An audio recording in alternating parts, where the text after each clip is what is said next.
আসসালামু আলাইকুম দর্শক, বিডি স্পোর্টস নেটওয়ার্কে আপনাকে স্বাগতম।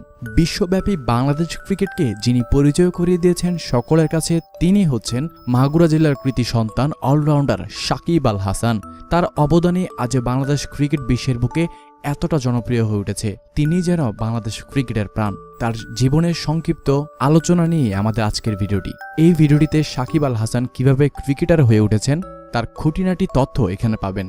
সুতরাং ভিডিওটি না টেনে দেখতে থাকুন আমাদের সাথে, আর নতুন হয়ে থাকলে চ্যানেলটি সাবস্ক্রাইব করে দিন। বিশ্বসেরা এই অলরাউন্ডার বাংলাদেশের মাগুরা জেলার কেশব মোড়ে, অনেকেই বলে পশ্চিমপাড়া, সম্ভ্রান্ত মুসলিম পরিবারে 1987 সালের 24শে মার্চ জন্মগ্রহণ করেছেন। তার পিতার নাম মাসরুর রেজা কুটিল, যিনি একজন ভালো ফুটবলার ছিলেন। বর্তমানে তিনি মাগুরা কৃষি ব্যাংকে কর্মরত আছেন। তার মাতার নাম শিরিন রেজা। সাকিব আল হাসানকে নিয়ে কয়েকটা ঘটনার কথা বলি। সাকিবের মা শিরিন রেজা তার ছোটবেলায় একদিন সাকিব পড়তে না বসায় রেগে গিয়ে তার প্রিয় ব্যাটটি ভেঙে ফেলে। সেদিন ভীষণ কান্না করেছিল সাকিব আল হাসান, খুব কষ্ট পেয়েছিলেন। রাতে অভিমানী কণ্ঠে নিজের ক্রিকেট ব্যাটের প্রিয়তার কথা বুঝিয়েছেন তার মাকে। খুব মনে আছে সেদিনের কথা শিরিন রেজার। সাকিবের বাবা ব্যাংক কর্মকর্তা মাসুর রেজা বললেন আরেকটি অন্যরকম গল্পের কথা। তিনি বলেছেন, ছেলেকে ফুটবলার হিসেবে গড়ে তুলব এমন ইচ্ছাই ছিল আমার। ফলশ্রুতিতে প্রতিদিন স্টেডিয়ামে নিয়ে যেতাম তাকে, অথচ সে হয়ে গেছে ক্রিকেটার। তবে আমি চাই না কেন, ছেলের ইচ্ছাকে প্রাধান্য দিয়ে এসেছি সবসময়। এখনও সেভাবে চলেছে সব। আমাদেরকে আরও কয়েকটি বিষয় জানিয়েছেন। তবে সাকিবের বাবা কখনো মাঠে বা টিভিতে খেলা দেখেন না, জানালেন এই কথা। মাঠে বসে বা টিভিতে সরাসরি খেলা দেখার প্রতি তার প্রচণ্ড অনাগ্রহ। ক্রিকেটের প্রতি বলেই থাকে অনিশ্চয়তা এবং উত্তেজনা। ছেলে ব্যর্থ হলে সেই উত্তেজনা অন্য সবার থেকে আমাকে বেশি আঘাত করে, যে কারণে সেই উত্তেজনা থেকে দূরে থাকতে পেরে ধারণকৃত খেলা দেখেনি, অর্থাৎ হাইলাইটেড খেলা। সাকিবের স্কুল জীবনের বন্ধু নয়ন খান জানিয়েছেন, মাগুরা শহরের কেশব মোড় এলাকার বাড়ির পাশে পতিত জমিতেই চলত সাকিবের ফুটবল আর ক্রিকেটের মহড়া। তবে ক্রিকেটটাই বেশি টানত তাকে। পাড়ার ছেলেদের সাথে দল বেঁধে খেলার মাঝে ডুবে থাকতে যেন তার খুবই ভালো লাগতো। পথে ঘাটে রাস্তায় যেখানেই থাকতো, হঠাৎ বলারদের মতো একটু হাত গুড়িয়ে নেওয়া বা স্ট্রেইট ড্রাইভের মতো করে কয়েকটা ব্যাট চালানোর ভঙ্গি ছিল তার, যার জন্য বন্ধুরা সেই সময় সাকিবকে বাগানে খেলোয়াড় বলে ডাকতেন। ছোট্ট সেই সাকিব আজকের সাকিব হলেন লাল সবুজদের গৌরবের চরিত্র। দেশ বিদেশের ক্রিকেট বিশ্লেষকদের আলোচনায় নিয়মিতই উঠে আসে তার নাম। আশা করা যায় যে তিনি ক্রিকেট ছাড়ার আগে আরও অনেক কিছু আমাদের উপহার দিয়ে যাবেন। পড়াশোনায় অবশ্য তেমন মন ছিল না বিশ্বসেরা অলরাউন্ডার সাকিব আল হাসানের। কোচিং স্কুল বাদ দিয়ে ক্রিকেট খেলে বেড়ানোই ছিল তার প্রধান কাজ। তবে লেখাপড়াটাও চালিয়ে গিয়েছেন তিনি।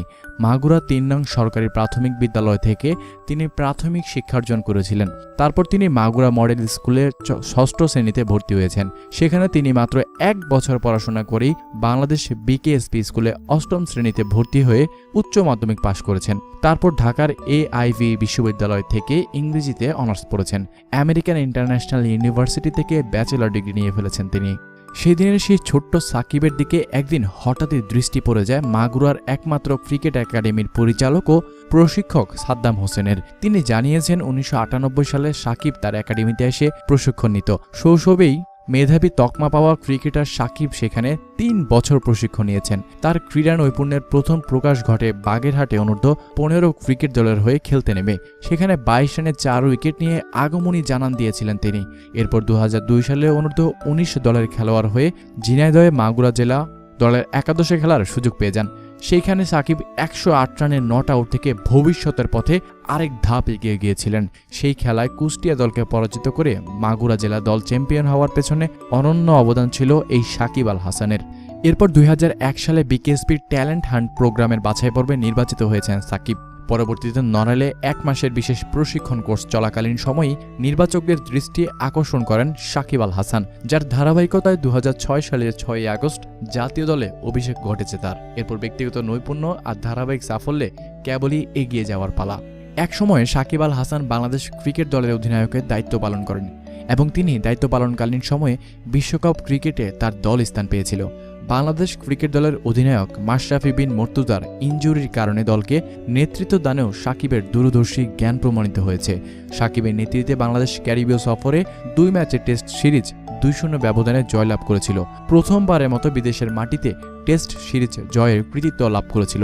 একই সাথে 3 ম্যাচের ওয়ানডে সিরিজেও ক্যারিবীয়দের হোয়াইট ওয়াশ করতে কোনো কার্পণ্য করেনি সাকিব বাহিনী। ক্যারিবীয়দের বিপক্ষে এই টেস্ট সিরিজে 13 উইকেট এবং 159 রান করে দ্বিতীয় টেস্ট সেরা খেলোয়াড় এবং সিরিজ সেরা খেলোয়াড়ের পুরস্কার ছিনিয়ে নিয়েছিলেন সাকিব আল হাসান। ওয়ানডে সিরিজের দ্বিতীয় ম্যাচের 65 রান ও 1 উইকেট তুলে নিয়েছিল ওয়েস্ট ইন্ডিজকে পরাজিত করার মাধ্যমেই। সাকিব আল হাসানের কয়েকটা সেরা অর্জনসমূহের কথা আপনাদেরকে জানাতে চাই। তার অধীনে বিদেশের মাটিতে প্রথম টেস্ট সিরিজ জয় করেছিল বাংলাদেশ। 2010 সালের প্রথম বাংলাদেশি খেলোয়াড় হিসেবে ইংলিশ কান্ট্রিতে খেলতে যাওয়া তার। Wisden test cricket of the year 2009 সালে নির্বাচিত হয়েছিলেন। 2010 সালে আইসিসি কর্তৃক বিশ্বের সেরা অলরাউন্ডার হিসেবে নির্বাচিত এবং এখনও সেই পথ ধরে রেখেছেন কৃতিত্বের সাথে।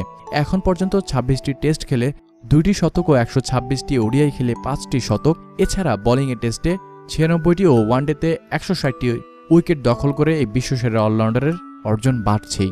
সাকিবকে মূল্যায়নের জন্য কয়েকটি লাইন যথেষ্ট নয়, কেননা সাকিব নিজেই একটি পরিসংখ্যান, নিজেই একটি প্রতিষ্ঠান। এই ছিল দর্শক সাকিব আল হাসানের সংক্ষিপ্ত জীবন বিবরণী। কেমন লেগেছে আমাদের কমেন্ট বক্সে জানাতে পারেন, আর নিয়মিত ক্রিকেটের খবর পেতে আমাদের চ্যানেলটি সাবস্ক্রাইব করে দিন।